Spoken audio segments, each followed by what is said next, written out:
Hi, I'm Kim. You're watching Kim Wilson TV. My channel is dedicated to helping victims of narcissistic abuse get free and stay free. Countless times I've read in the comments and in emails that you guys have sent me, and thank you so much for all the emails. And of course, my email address is kimwilsontv@gmail.com if you haven't found it there in the comments before and are looking for it. But one thing I hear over and over again is people really feeling a true heart tie, soul tie, real love for the narcissist. And this makes me feel really frustrated. Like I wish you could all just walk away and not have this really painful broken heart. I personally don't have that broken heart, and I want to talk about that today.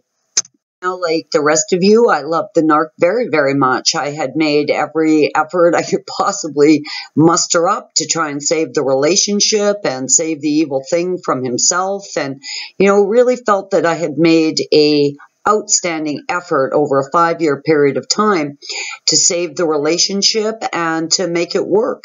So why do some of us get to walk away not feeling that intense soul tie, while others are so gravely impacted by that to the point? I've received emails that have clearly depicted a person suffering for 5, 10, 20 years once they're free from the narc. And yeah, that's kind of worrisome to me. Frustrating to think that these evil things can crawl up in your life and continue to affect you long after the relationship is over. And I think it was a bit different for me. I don't know if it's because I had suffered any more abuse than you had. I don't believe I saw a bigger monster under the mask than any of you have.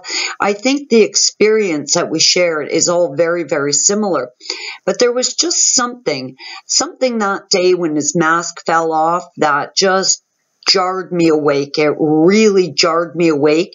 And not only did he become very clear to me, I really, in that moment, could see undoubtedly that I was dealing with a creature that I simply did not want in my life. I just didn't want that. I guess the reality of the situation somehow jarred me awake, and it seemed to sever that soul tie for me right there on the spot. I've often wondered and done quite a bit of research, trying to figure out why some people remain so deeply connected and other people just seem to be glad it's over. So this is, again, one of those videos where I'm just kind of putting it out there to all of you so you can have a chance to share your experience with everyone else. Now, if you walked away and you just never looked back, that kind of puts you in a category with me. But we've got a whole lot of people who have suffered relentlessly for countless years with a tremendously broken heart that just don't seem to be able to get over it. And I'm hoping together we can find a way to free those of you who are still feeling very much connected, with a soul tie or love tie, because I'll tell you, it's one thing to be abused so horribly, to be lied to be cheated on, but to carry this with you throughout your life, this just is not fair to me. And I'm hoping we can get everybody free from this. Now, as you guys all know, I was absolutely garden variety 101 narc abuse victim. Typically, we go back on average 7 times. I went back every one of the 7 times, but I, in retrospect now, do realize that during those times where we broke up and I went back, I was not done. I didn't feel like I was done with the relationship or done with him. Now, of course, I felt horribly shit on, and I think that is at the core of what kept me going back. I was anticipating an apology. I was anticipating some sort of resolution to this horrendous problem. I was hoping to be validated. I feel like I still needed or wanted something from the relationship or from the narc. So this kind of open end, that just never closed was very, very real in my life. Like I needed him to apologize. I needed an explanation for this. I really felt like it had left a hole in me. I had no idea what was going on. I had no idea why he was treating me this way. Of course, he had convinced me I was the source of the problem. So in many ways, I felt responsible. And I guess I also wanted an opportunity to correct what he had convinced me was my shortcomings in the relationship, my failures. I felt a tremendous amount of sorrow in the fact that I possibly had let him down. I had not been a good enough partner to him. And of course, when I was with Trevor, I truly wanted to be a good partner to him. I've had quite a few successes in my life, and I saw this as a tremendous failure and wanted an opportunity to correct it. The day Trevor's mask fell off, definitely I was exposed to the reality of what Trevor was. But I think it was bigger than that. I was really exposed to the reality of what I was. And of course, through all the gaslighting and name calling and belittling and abuse, I had forgotten who I was. I had lost my identity in that relationship. But somehow that day when I could see him, I could see me too. I believe that it was being able to see myself that was far more valuable to me than being able to see him, because I very quickly realized I don't need to be apologized to by a piece of shit. I do not need to be validated by a pig of a man.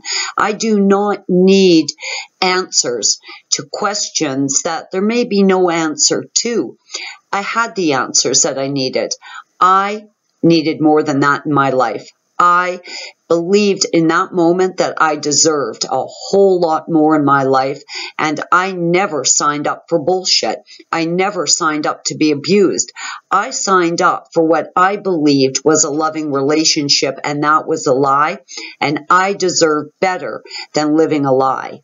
It was as if I could instantly see that all of the horrible things he said about me were a lie. I know that relationship experts want you to believe it takes two to tango, but I'm sorry, not in this case. Dickhead is tangoing alone, whether your narc is male or female, straight or gay. We truly do not play a role in the demise of this relationship because, of course, we entered into the relationship believing this is a big deal. This is a lifetime love. Meanwhile, back at the ranch, the narc knows the relationship is ending. They knew it was ending right from the very beginning. So please do not be buying into any of the relationship expert crap about it takes two to tango, because this thing was dancing alone. The day Trevor's mask fell off, I didn't fully understand what he was, but I did see that whatever that thing was, it wasn't right for me. It wasn't going to work in my life. I didn't want it around my family. I didn't want it in my home. I didn't want it near me. But I also was able to validate myself somehow and just say, you know what, Kim, you deserve a whole lot better than this. I'd recognized that the time I'd spent with him had been wasted time. And I was at that point really willing to let that time go. I no longer needed to be validated. I didn't ever want to come to a solution or find resolution. I was done. This time I was done. And I do really now see the difference between being confirmed in your own mind that it's over, it's done, you're never going back, you're getting out, and you're never going back again, versus earlier departures where it was still very much open-ended. Now, if you just walked away and never looked back, please share in the comments what you feel it was that enabled you to do that and just sever that soul tie. And the same for people who still feel a strong soul tie connection. What do you think it is? What do you think those defining things are that keep you attached to the monster? I've always believed that this wonderful international collective here at our channel holds the puzzle pieces. And if we could just get all those puzzle pieces in place, I think we'll be able to get a lot more people free from their soul ties so they can move on to have really enjoyable lives. I'm Kim. You're watching Kim Wilson TV. Bless your heart, guys. I hope you're having a great narc-free day.